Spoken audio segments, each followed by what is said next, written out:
दोस्तों आज हम अस्तर वाली ब्लाउज़ कटिंग करने जा रहे हैं। तो ये देखिए, पहले हम लंबाई नापते हैं, फिर चौड़ाई नापते हैं सीने की, फिर उसके बाद पूरी लंबाई ब्लाउज़ की 14 इंच है और चेस्ट की लंबाई जितना हो आप पहले नाप ब्लाउज़ के नाप से कर लेना चाहिए। तो हमारी 21.5 इंच चेस्ट की लंबाई चौड़ाई है, 14 इंच ब्लाउज़ की पूरी लंबाई है तैयार होने के बाद। तो हम नाप ले लिए हैं, अब हम अस्तर के कपड़े पे कटिंग करने जा रहे हैं। तो पहले इस तरह से हम डबल फोल्ड कर लेते हैं, फिर उसके बाद लंबाई पहले चौड़ाई देखेंगे कि हमें कितनी चौड़ाई लेनी है। तो हमारे उस नाप के हिसाब से ब्लाउज़ की चौड़ाई थी पूरा 21 इंच थी, तो हम इधर से लेंगे 11 इंच। 11 इंच चौड़ाई होगा और पीछे से अगर पूरी ब्लाउज़ जो लंबाई हमारी बन के तैयार होती है 14 इंच की लंबाई होती है, तो जब हम कटिंग करते समय 2 इंच 1.5 इंच हम ज़्यादा ही कपड़ा लेते हैं। तो हम 15.5 इंच कपड़े की लंबाई लिए हैं, क्योंकि 1.5 इंच हमारा आधा इंच सिलाई चला जाएगा, 1 इंच नीचे मोड़ने में चला जाएगा। अब ये गले की लंबाई है, देखिए 9 इंच लंबाई है गले का।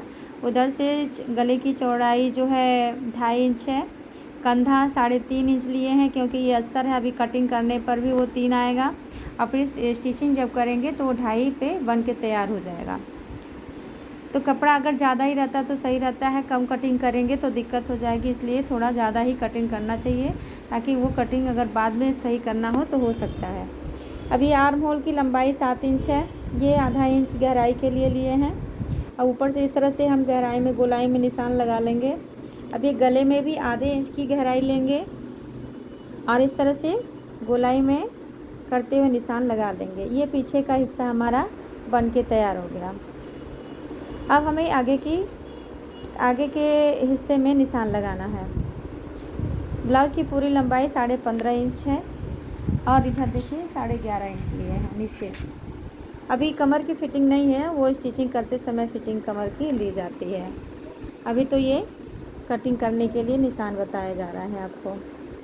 तो अब ये आगे के गले की लंबाई जो है 6 इंच है और पूरी लंबाई 16 इंच लिए हैं आगे के हिस्से का, और कंधा तो वही होगा 3.5 और 7 इंच का।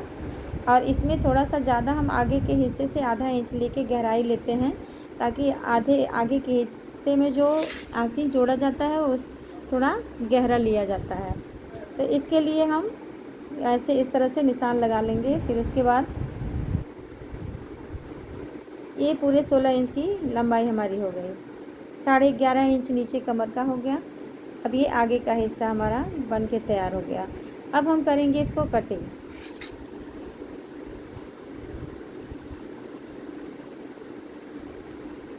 इस तरह से कटिंग कर लेना है। अब ये दोनों गले का हिस्सा जो है एक साथ कट जा रहा है, तो वो जो कपड़ा बचा हुआ है उससे आप गले की पट्टी या बटन पट्टी भी निकाल सकते हैं। ये निशान लग रहा है कि जो कंधे का झुकाव होता है उसके लिए आधे इंच पे हम थोड़ा सा कटिंग करेंगे झुका के, ताकि कंधा हमारा उठा हुआ नज़र न आए। इस तरह से हमारे ब्लाउज़ के आगे पीछे की कटिंग हो चुकी है।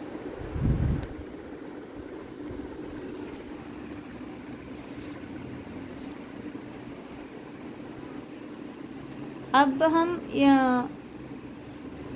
जो डॉट्स लगाते हैं प्लेट डालने के लिए आगे के हिस्से में, तो ऊपर से हम 3 इंच लेंगे। ये बीच वाला जो प्लेट डालते हैं 2.5 इंच पे, और नीचे से 4 इंच पे, और फिर बीच में जो 2-2 इंच का गैपिंग होता है 2-2 इंच का सिर्फ लेना है। नीचे से वो देखिए 3 इंच पे ऊपर निशान लगा है, फिर इधर 2 इंच का ऊपर, मतलब 4 डॉट बनेगा। और ऊपर से लेके 9 इंच पे हम बीच में डॉट्स लगा देंगे। उसी बीच को लेके 2-2 इंच की निशान पे हम निशान लगाएंगे। फिर उसको आप पलट के दोनों तरफ भी वो निशान लग सकता है।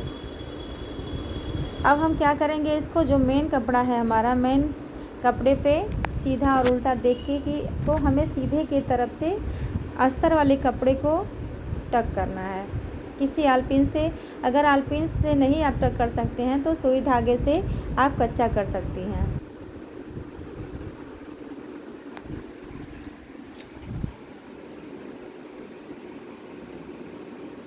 इस तरह से टक कर लेना है। फिर उसके बाद कटिंग करना है। कटिंग ऐसा कपड़ा करिए कि ज़्यादा ही रहे, कम ना हो, नहीं तो बाद में दिक्कत हो सकती है।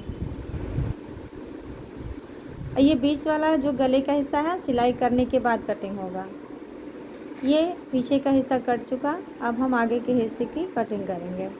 फिर आगे के हिस्से को भी उसी तरह हम आलपिन से टक कर लेंगे। फिर इस तरह पिनअप करने के बाद कटिंग करेंगे।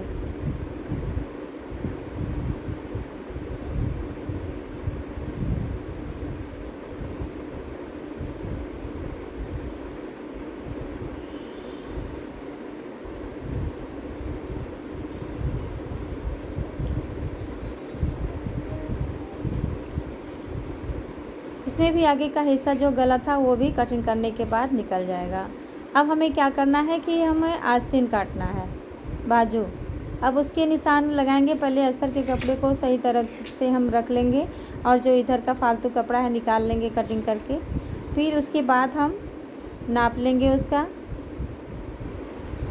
कि अब आस्तीन की चौड़ाई जो होती है हमेशा 9 इंच की चौड़ाई लेनी चाहिए।